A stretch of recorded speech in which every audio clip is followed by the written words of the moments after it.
السلام علیکم ناظرین، 3 میں آپ کو خوش آمدید۔ آج کچھ اہم چیزیں جو آپ سے شیئر کرنی ہے۔ ایک تو خبر ظاہر ہے کہ عمران خان سے آج جمعرات کا دن تھا، ملاقات کا دن تھا، سیاسی رہنماؤں سے ملاقات ہونی تھی، ان کی نہیں ہونے دی گئی۔ ہم نے پچھلی ویڈیو میں اس کا خدشے کا اظہار کیا تھا، اور ان سے جو ان کی جو سماعتیں تھیں ان کے مختلف کیسز کی، اس کو بھی ملتوی کر دیا گیا ہے۔ کئی لمبے عرصے کی تاریخ ڈل گئی ہے، تو امکان یہ ظاہر کیا جا رہا تھا کہ اب ان کی ملاقاتیں بند ہو جائیں گی، وہ گفتگو نہیں کر سکیں گے کیونکہ ان کی گفتگو بڑی سخت تھی اور چیزیں جو ہے وہ اب تحریک کی طرف ہی بڑھ رہی ہیں۔ تو ایز ایکسپیکٹڈ وہ اب ملاقاتوں کا سلسلہ تقریباً بند ہو چکا ہے۔ اسی سے ریلیٹڈ آج علی امین گنڈا پور کی ایک بڑی سخت انہوں نے ٹویٹ بھی کیا عمران خان سے ملاقات نہ ہونے پہ، اور عمران خان کی ہدایت تھی جیسے کہ جب تک ان کی ملاقات علی امین گنڈا پور سے نہیں ہوتی خیبر پختونخوا کا بجٹ اپروو نہیں کیا جائے گا۔ اس کے اوپر بھی ہم بات کریں گے کہ اب یہ جو تحریک اور پی ٹی آئی کی جو چیئرمین یا pattern in chief Imran Khan کی ملاقاتوں پہ پابندی کا جو معاملہ ہے، یہ کیسے آپس میں انٹر لنکڈ ہے اور آگے اب کیا ہونے جا رہا ہے، اس منظرنامے کو بھی ڈسکس کریں گے۔ امپورٹنٹ ایک چیز جو بجٹ کے اندر ویسے تو کافی ساری ڈسکشن ہو چکی ہے، لیکن جو 111 اداروں کو ٹیکس چھوٹ دی گئی ہے، یہ بڑا امپورٹنٹ معاملہ ہے۔ وہ جو ادارے ہیں وہ ایسے ہیں کہ ٹیکس چھوٹ اس بنیاد پہ دی گئی ہے کہ وہ غیر منافع بخش اپنے آپ کو انہوں نے شو کیا ہے، اور دنیا بھر میں یہی ہوتا ہے، جیسے چیئرمین ایف بی آر نے بھی کہا کہ جی غیر منافع بخش اداروں کو ٹیکس چھوٹ دی جاتی ہے، لیکن یہ جو ادارے ہیں جن کی لسٹ ہے اس کے اندر وہ تو سارے بڑے منافع میں چل رہے ہیں۔ اس کے اوپر ذرا ڈیٹیل آپ کے ساتھ شیئر کریں گے۔ تو جو سب سے پہلے آج اگین وہی نئی ملاقات کرنے دی گئی ایز ایکسپیکٹڈ، جیسے ہم نے کہا تھا کہ نہیں ہوگی ملاقات اور آئندہ آنے والے دنوں میں بھی نہیں ہوگی۔ معاملات جو ہے وہ خرابی کی طرف ہی جا رہے ہیں۔ خرابی کا مطلب یہ ہے کہ عمران خان اب تحریک کا اعلان کرنے لگے ہیں، اور جس طرح کی ان کی تیاریاں ہیں یا جس طرح کا ان کا پلان ہے، کیونکہ اس بار ڈی چوک نہیں آنا، اس بار ملک شہر احتجاج کرنا ہے، اور پی ٹی آئی شاید وہ جماعت ہے جو گلگت سے لے کے کراچی تک ہر شہر میں اس کی پریزنس ہے، ہر شہر میں اس کا ووٹ بینک ہے، ہر شہر میں اس کے کارکنان ہیں اور بڑے چارج کارکنان ہیں۔ تو کارکن کے لیے مظفر گڑھ سے اسلام آباد آنا آسان ہے، مظفر گڑھ کے اندر احتجاج کرنا جو ہے وہ زیادہ آسان ہے۔ تو ریلیونٹلی ایک آسان ٹارگٹ ہے اس بار پی ٹی آئی کے ورکرز کے لیے اپنی اس تحریک کو یعنی اس کے اندر حصہ لینے کے لیے۔ تو کیسے دیکھتے ہیں آپ اس میں دیکھیں رضوان بھائی، اوپینین تو زیادہ میں اس پہ آپ کا چاہوں گا، لیکن اس میں ناظرین کے لیے جو اہم چیزیں ہیں، پی ٹی آئی کا جو زیادہ کنسرن ہے، دیکھیں ایک تو کل جو توشہ خانہ کا کیس تھا ہم نے دیکھا کہ وہ 1 جولائی تک چلا گیا۔ دوسری طرف جسٹس محمد آصف جو ہیں وہ چھٹی کی وجہ سے کیس جو ہے وہ اب یہ یقین دہانی ہوئی ہے کہ 26 تاریخ تک ہوگا۔ چلیں یہ تو دو چیزیں عدالتی محاذ پہ جو ہو رہی ہیں وہ ہے۔ پھر ہم نے دیکھا کہ جو الیکشن ٹریبیونلز کے اندر معاملات تھے وہاں سے کو پی ٹی آئی کے خلاف ایک دو چیزیں آئی ہیں کہ تحقیقات ہی نہیں کی گئی، جانچا ہی نہیں گیا کہ کس کو کتنے ووٹ پڑے، اور ٹریبیونل نے کہہ دیا کہ جی یہ قابل سماعت نہیں ہے۔ تو اس پہ بھی کافی مطلب اسٹوڈنٹ آف جرنلزم ہونے کے ناطے میں بھی سوچ رہا ہوں کہ یار کیا 5-5 7-7 ہزار کے فرق کا بھی اگر کلیم کسی ایک اس نے کیا ہوا ہے، فرق اتنا ڈالا گیا ہے، تو اس کا حق ہے کہ بھائی وہ جانچ کروانا چاہے تو کروائے۔ یہ بڑا سیریس ایشو ہے۔ چیزیں جو ہے نا چیزیں جو ہیں وہ پی ٹی آئی کے لیے تھوڑی سی پیچیدہ ہوتی جا رہی ہیں۔ میں مشکل نہیں یوز کرتا، میں پیچیدہ یوز کرتا ہوں کہ ایک تو دیکھیں عمران خان صاحب جو ہیں ان کی ملاقاتیں بند ہیں، اور پی ٹی آئی جو دعویٰ کر رہی ہے وہ یہ کر رہی ہے کہ ان کو آئسولیشن میں ڈال دیا گیا ہے، اور جس قسم کی گرمی ہے یہاں پہ راول پنڈی اسلام آباد میں اور پورے پاکستان میں جس قسم کی گرمی ہے، دنیا کا سب سے گرم ترین شہر جو ہے وہ پاکستان سے تھا پوری دنیا میں۔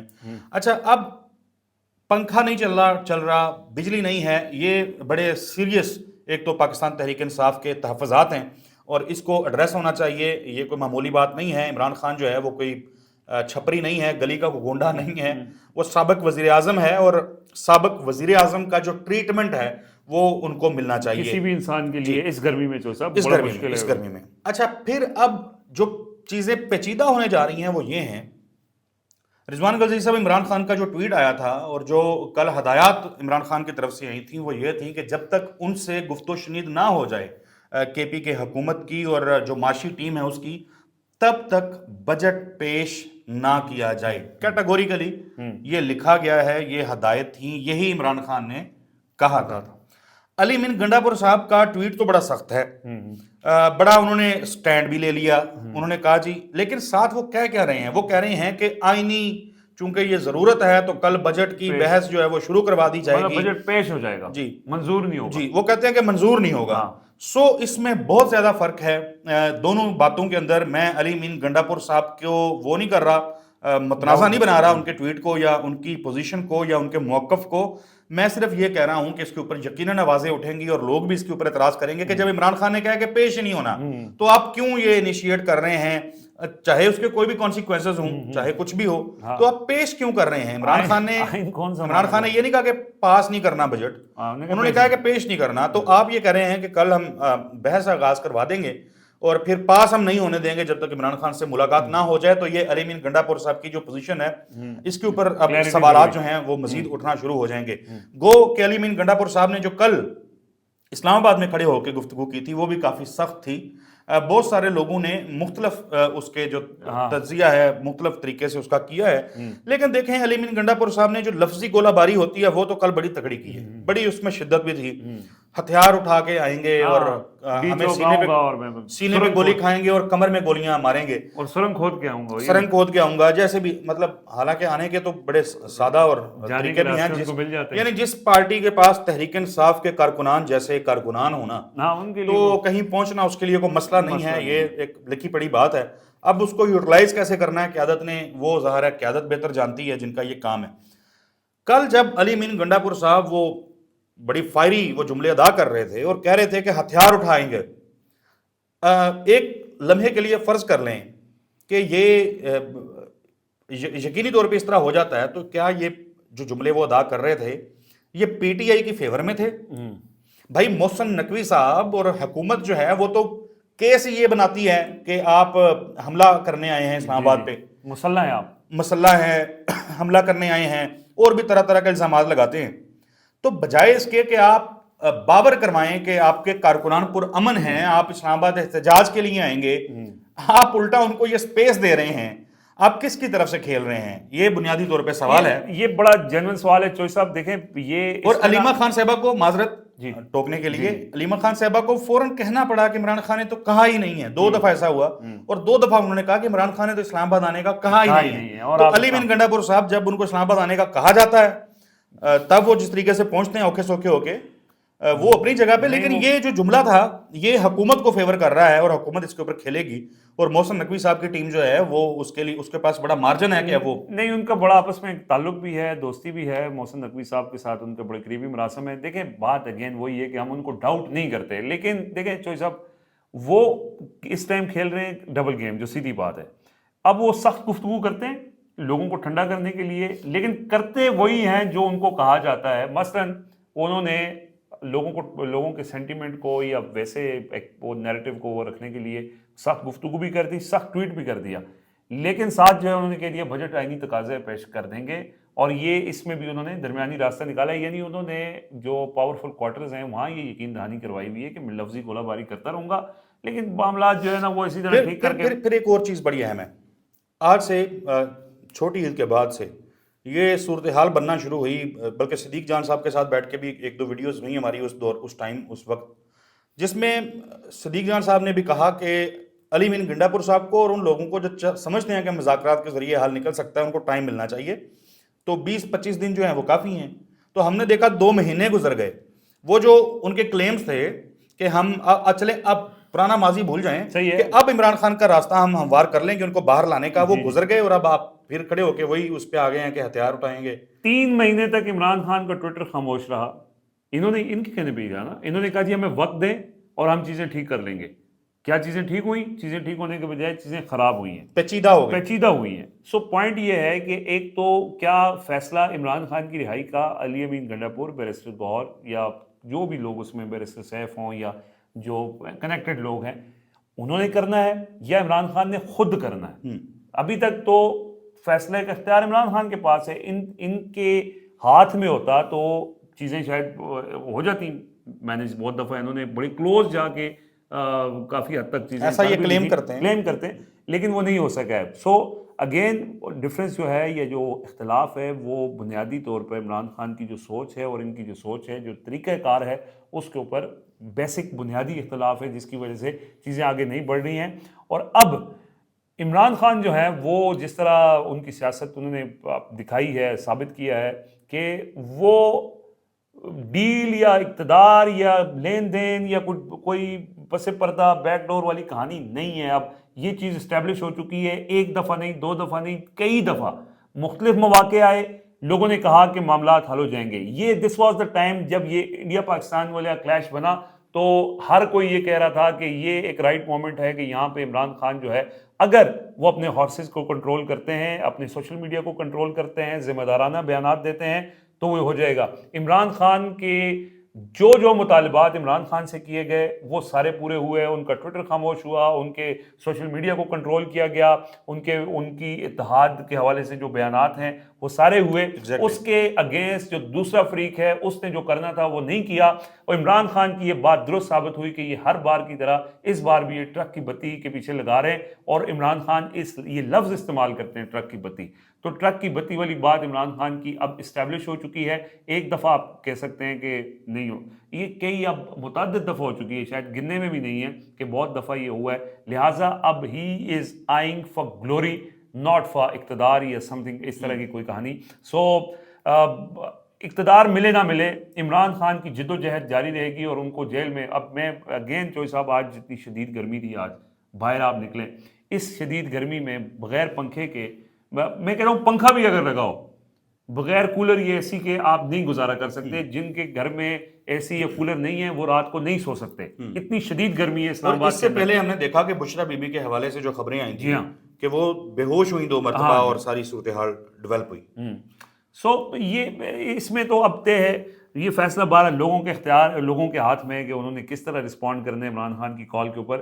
سو اس پہ ہم مزید بھی اپڈیٹس آپ کو کرتے رہیں گے. تھوڑا سا چوئی صاحب آخر میں وائنڈ اپ کرنے سے پہلے ہم اس کے اوپر ٹچ کرتے ہیں اس ایشو کو. یہ امپورٹنٹ معاملہ ہے.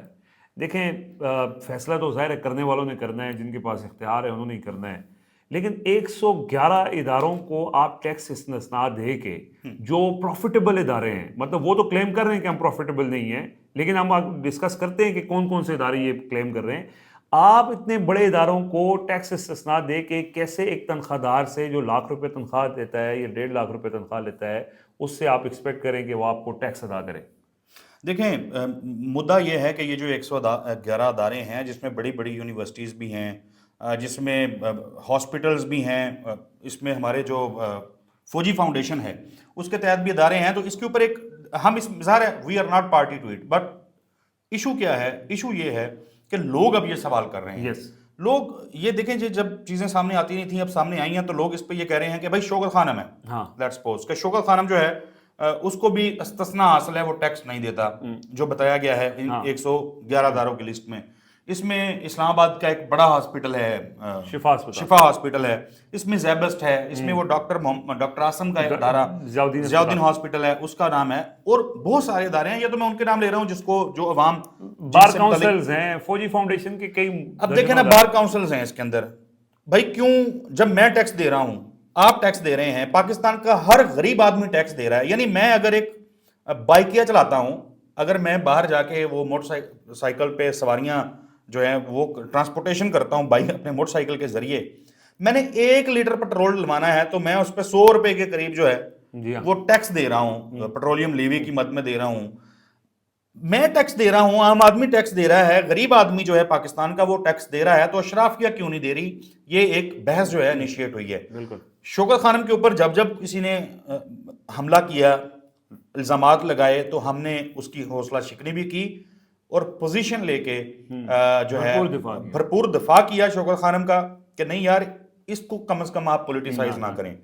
جو دیگر فلاحی ادارے ہیں اس کے اوپر بھی ایلیگیشن جس طرح خواجہ آصف صاحب لگاتے رہے شوکت خانم پہ، اور بھی نون لیگ کے کافی سارے لوگ اس کے اوپر حملہ کر دیتے ہیں، تو ہم اس کو شوکت خانم کو ڈیفینڈ بھی کرتے رہے اور حوصلہ شکنی کرتے رہے ایسے الزامات کی، اور لوگوں کو کہتے رہے کہ آپ فنڈ ریز کریں جتنی ہماری بساط ہے، اوقات ہے.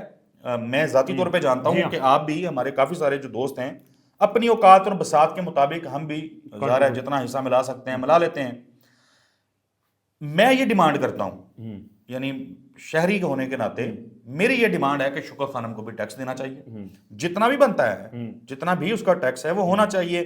کیوں 6,000 ارب روپیہ جو ہے وہ اس کا استثنا دے دیا جاتا ہے. جی یہ جو باقی بڑے بڑے ادارے ہیں لاکھوں کے اندر ان یونیورسٹیز کی فیسیں ہیں, جی ہاں جی, تو ان کو آپ نے ٹیکس سے شفا اسپتال میں سر آپ ایک دن ذرا وہاں ایڈمٹ ہو کے تو دکھائیں, وہ اتنے پیسے جو چارج کرتے ہیں وہاں پہ. بہت سارے لوگوں نے وہ کل غالباً نصرت جاوید صاحب شاید بات کر رہے تھے پروگرام میں, انہوں نے کہا کہ یار گیا پیشنٹ تو 3 لاکھ اس کو بھرنا پڑا سر 2 دن کے لیے. تو اتنی بڑی بڑی جو لوگ پے کرتے ہیں ٹیکس کیوں نہیں یہ ادارے دیتے؟ ان اداروں کو ٹیکس دینا چاہیے. اور اس کے اوپر اب بحث جو ہے وہ عوام کے اندر شروع ہو گئی ہے. 2 چھوٹی چھوٹی چیزیں جو ہیں اب وائنڈ اپ چونکہ ہم کرنے جا رہے ہیں ویڈیو, چاہ تو میں یہ رہا تھا کہ ہم اس کو علیحدہ کر لیں, لیکن اب دیکھیں کچھ اعداد و شمار ہیں جو لوگوں کے سامنے رکھنا ضروری ہے.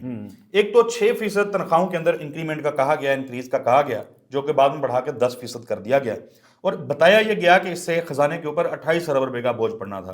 اب یہ 28 ارب روپیہ بھی کہیں سے نکالنا تھا, تو کیا یہ ہے سرکار نے پلان یہ کیا ہے کہ اب وہ جو ایک فنانس بل کے اندر انہوں نے کہا تھا کہ جو ٹیکس ہم کاٹتے ہیں 6 لاکھ سے 12 لاکھ تنخواہ کی جو سلیب ہے اس کے اوپر جو ہم ٹیکس کاٹتے تھے 5%, اس کو فنانس بل کے اندر انہوں نے کیا تھا 1%, اب اس کو پھر بڑھا کے کر دیا ہے 2.5%.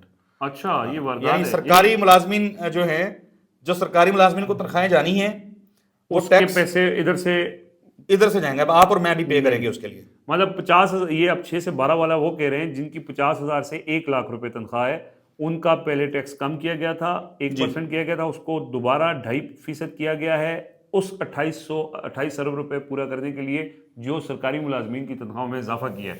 سرکاری ملازمین کی تنخواہوں میں اضافے کا بوجھ پرائیویٹ سیکٹر کے اندر کام کرنے والے جو ملازمین ہیں جس کی تنخواہ 50,000 سے 1 لاکھ روپے تک ہے, وہ دیں گے اپنے جیب سے سرکاری ملازمین کو پیسے. ایک اور بڑا انٹرسٹنگ اعداد و شمار ہیں جو میں نے دیکھے. ڈان کے اوپر آرٹیکل چھپا ماہر معاشی امور کے ثاقب شیرانی صاحب, اچھا یہ بڑے ریئلسٹک اور بڑے دہلا دینے والے جو اعداد و شمار ہیں. رضوان صاحب وہ کہتے ہیں کہ مارچ 2022 جب رجیم چینج ہوئی اس وقت سے لے کے آج کے دن تک پاکستانیوں کی قوت خرید کے اندر 58% کی کمی ہوئی ہے. مزید ایکسپلین کرتے ہوئے, یعنی میں آسان اس کو بنا کے آپ کو بتاؤں, پیچیدہ جو اس کے اندر چیزیں ہیں اس کو ایک سائڈ پہ رکھ دیتے ہیں.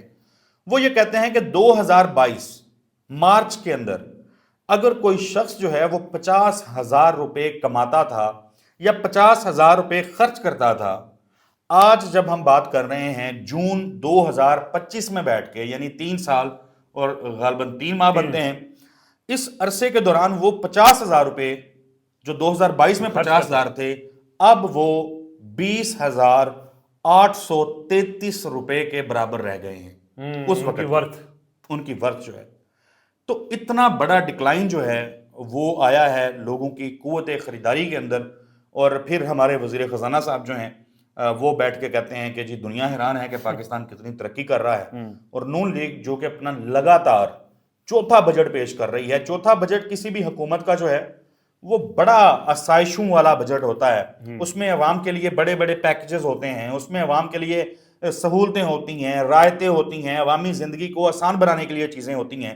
یہ نون لیگ کا مسلسل چوتھا بجٹ ہے, اور کتنا آسان ہے اور کیا چیزیں ہیں وہ یقیناً اب لوگ جو ہیں اسے واقف ہیں, وہ لوگوں کو خود ہی پتہ چل جائے گا, انداز ہو جائے گا. تو یہ لفظی جو گپ شپ ہے وہ اپنی جگہ پہ, اور فگر فجنگ بھی بڑی کی ہے انہوں نے, وہ جو گروتھ دکھائی انہوں نے, مطلب مسلسل نیگیٹو چلتی آ رہی ساری سمائی میں, اور آخر میں جا کر انہوں نے کہا جی انڈسٹری کی گروتھ 0.9 سم تھنگ پہلی سمائی میں, پھر اسی طرح کے اعداد و شمار, اور پھر آگے بتا دی کہ 4 پوائنٹ سے اباؤ ہے.